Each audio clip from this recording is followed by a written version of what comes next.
Hello friends, welcome to Sadbhavana Ayurved. Today we will discuss about premature ejaculation, that is to say Shigrapatan. Today I will tell you the cause, symptom and perfect Ayurvedic treatment for early fall, which will benefit you a lot in your life. I assure you that you will never feel embarrassed in front of your life partner.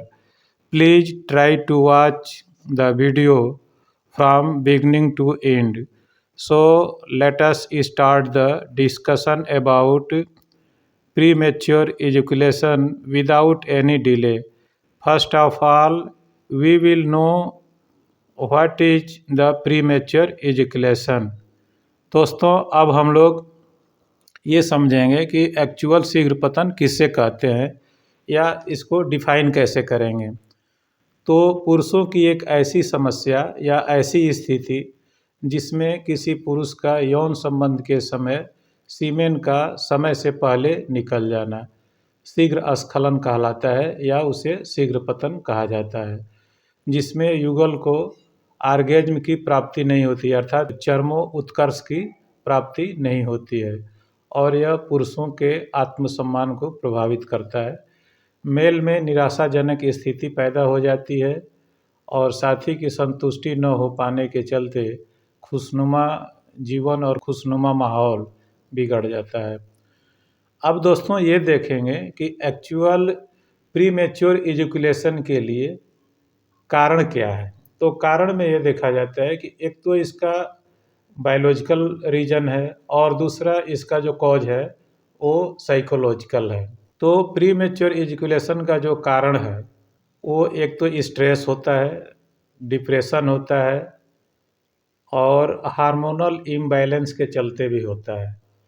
किसी किसी में प्रोस्टेटिस के चलते भी हो सकता है या यदि किसी के प्रोस्टेट की या आर्किटाइटिस हुआ हो और उस समय उसकी सर्जरी हुई हो तो उसके चलते भी कहीं न कहीं प्रीमेच्योर इजैकुलेशन हो सकता है। अल्कोहल, धूम्रपान और नशीली वस्तुएं भी प्रीमेच्योर इजैकुलेशन की कारण हो सकती हैं। दूसरा, एक डायबिटीज़ मेलाइटस के जो पेशेंट हैं उनको डायबिटीज़ के चलते और डायबिटीज़ की जो कुछ मेडिसिन्स चलती हैं तो उनके चलते भी ये दिक्कत हो सकता है। और जो हाई बीपी के पेशेंट हैं जिनका कोलेस्ट्रॉल लेवल बहुत हाई होता है तो उनके लिए भी जो मेडिसिनें चलती है तो उन मेडिसिनों के चलते भी प्रीमेच्योर इजैकुलेशन की समस्या पैदा हो जाती है। और एक अत्याधुनिक रहन सहन जो है जिसको अल्ट्रा मॉडर्न लाइफस्टाइल कहा जाता है, ये भी कहीं न कहीं प्रीमेच्योर इजैकुलेशन का कारण है। यदि किसी में इन्फीरियरिटी कॉम्प्लेक्स है यानी नकारात्मक छवि है उसकी तो उसके चलते भी शीघ्र पतन की समस्या हो जाती है। दोस्तों अब हम लोग देखते हैं कि जब हम ये समस्या लेकर के किसी अपने नज़दीकी डॉक्टर, हॉस्पिटल, वैद्य या हकीम के पास जाते हैं तो वो मुझे जो एक सलाह देते हैं कि आपको ये एक ब्लड का मामूली सा टेस्ट है और वो करा लीजिए। वो टेस्ट है टेस्टोस्टेरोन लेवल। तो टेस्टोस्टेरोन लेवल के टेस्ट को करा करके और देख लिया जाता है। यदि बाई चांस आपका टेस्टोस्टेरोन का लेवल लो है तो एक घरेलू उपाय है उसमें, हाँ, संजोग से वह पित्त दोष का पेशेंट ना हो या उसका ज़्यादा हाई बीपी रहता हो या शुगर का पेशेंट हो तो उसके लिए भी ये नुस्खा कारगर नहीं है।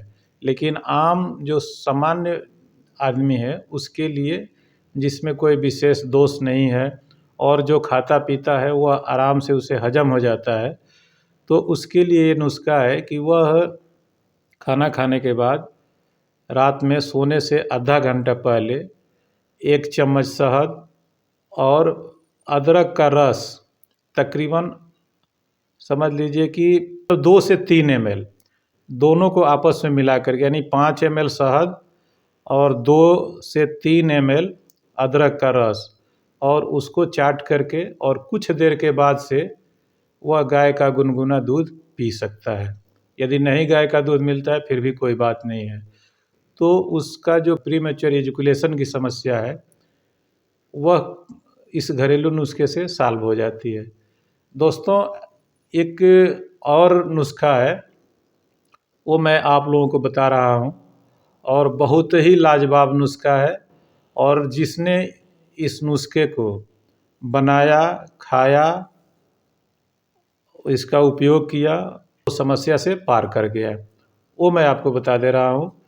बादाम की गिरी 500 ग्राम ले लीजिए और खसखस का बीज, यानी खसखस ही उसको कहते हैं, वैसे तो बीज किसी और का होता है, लेकिन वो खसखस जो होता है वो पंसारी की दुकान से आपको मिल जाएगा। 150 ग्राम वो ले लेना है। छोटी इलायची का बीज 20 ग्राम ले लेना है।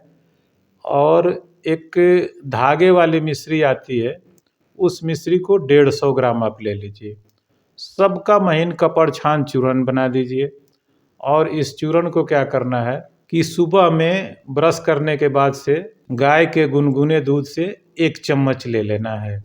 और फिर शाम को खाना खाने के 1 घंटे के बाद से, यानी सोने से आधा पौन घंटा पहले, आप 1 चम्मच रात में गाय के दूध से ले लीजिए। जो ये आपको शीघ्र पतन यानी प्री मैच्योर इजैकुलेशन की समस्या है वो 100% खत्म हो जाती है। और आपका मनोबल इतना बढ़ता है कि आप 10-5 आदमी को और इस वीडियो को शेयर कीजिएगा।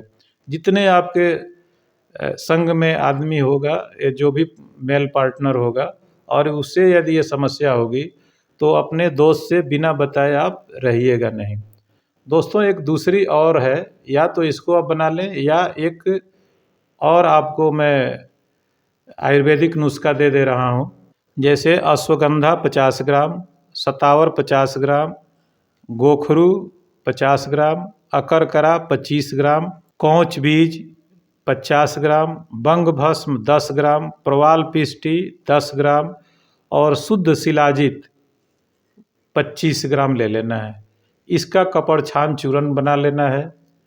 और ये 1-1 चम्मच, यानी छोटे चम्मच से, जो चाय मैंने 3 ग्राम का मात्रा होना चाहिए, तो आपको खाना खाने के 1 घंटा बाद गाय के मिश्री मिले गुनगुने दूध से सुबह शाम 1-1 चम्मच ले लेना है।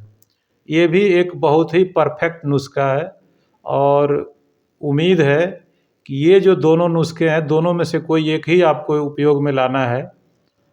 और उम्मीद है कि आपको इससे भरपूर फ़ायदा मिलेगा। 100% तो नहीं कहेंगे, लेकिन भरपूर फ़ायदा आपको मिलेगा।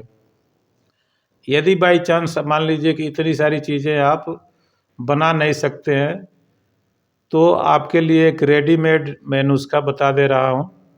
वो आप यूज करके किसी अच्छी कंपनी का अश्वगंधा पाक ले लीजिएगा। उसको गाय के दूध के साथ में सुबह शाम 1-1 चम्मच ले लेना है। और स्तंभन बट्टी रात में सोने से पहले 1 गोली आपको ले लेना है। या स्तंभन बट्टी ना मिले तो एक कामनी विद्रायण रस आता है, जो घृत सीता होता है, उसको आपको रात में सोते समय गाय के गुनगुने दूध के साथ ले लेना है। कृपया बवासीर और अल्सर के जो पेशेंट हैं वो इन नुस्खों का उपयोग ना करें, क्योंकि ये नुस्खे थोड़े गर्म होते हैं। तो जो पित्त दोष वाले हैं, बवासीर वाले हैं, भगंदर वाले हैं, फीसर वाले हैं और अल्सर वाले हैं, वे रोगी इन नुस्खों का उपयोग ना करें। दोस्तों, उम्मीद है कि यह नुस्खा आपको भरपूर फ़ायदा देगा। और हम इसी प्रकार से आपके सेवा में हमेशा उपस्थित रहेंगे। तब तक के लिए आपसे रिक्वेस्ट है कि आप मेरे चैनल को सब्सक्राइब कीजिए, मेरे वीडियो को लाइक कीजिए और अधिक से अधिक लोगों में, ज़रूरतमंद लोगों में शेयर कीजिए। नमस्कार।